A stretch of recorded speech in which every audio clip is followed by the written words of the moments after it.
Hey everybody, welcome to Thursday Thoughts, brought to you by Driving Live. I'm your host, Melissa Fillmore. Just kidding. I kind of like it and I kind of miss that. So it's been a while since I've done one of these, but one of the things that I have been doing lately, especially since it's a new year and I'm really focused on my goal this year is being a better me. And that, of course, includes doing some things that make me a better person, which will then help me to reach my goals. So one of the things I want to address today, because I know that in the fitness industry or in the health industry, we're going to deal with self-sabotage quite a bit, and I know that is something that I am guilty of doing in my life, and I don't mean necessarily my health goals, but definitely in some of my business goals and in things that I'm trying to accomplish, especially at this point in life. And it's taken me a really long time, not just to realize that I do it, because I have realized over the years that I do a lot of self-sabotage, but to address it and figure out what to do about it. So when it comes to any sort of goal, I watched this really great video the other day. I do a lot of educating myself, trying to find ways to improve whatever that is, whether it's in my coaching skills or in the setup of the way I do it.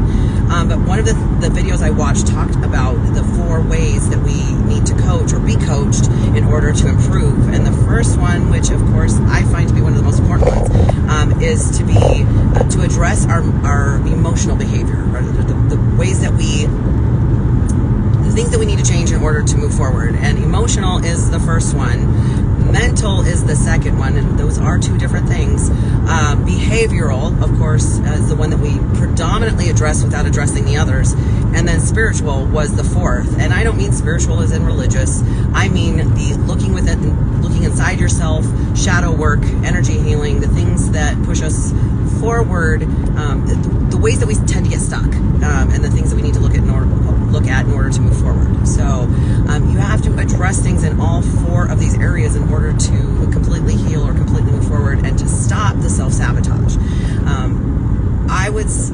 For a long time I've really looked in my coaching at addressing the psychological aspect of trying to become healthy. I've learned over the years, I know that body fat is a survival mechanism in a lot of ways. Definitely in a lot of people's emotional realm.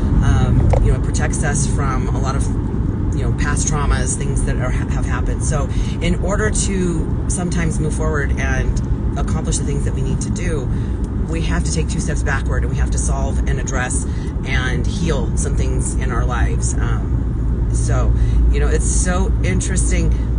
Part of being in your 40s is realizing everything that you've been through and how that affects you, and you have 2 choices. You can either address all the issues in your history and you can move forward and do something about it, or you can curl up in a ball and do absolutely nothing and play a victim, which I just don't find helpful in any aspect. So I think today is more about, especially in this day and age where there's so much going on in the world and it's very difficult to watch and figure out how to move forward because of all the difficulties happening. You have to, number 1, be good with you. And I think that's what this is about. This is my Thursday thought. In order to stop self-sabotaging, you have to become good with you. Build a good relationship with yourself. Heal your past. Think about where you want to be in your future, and have a plan for that.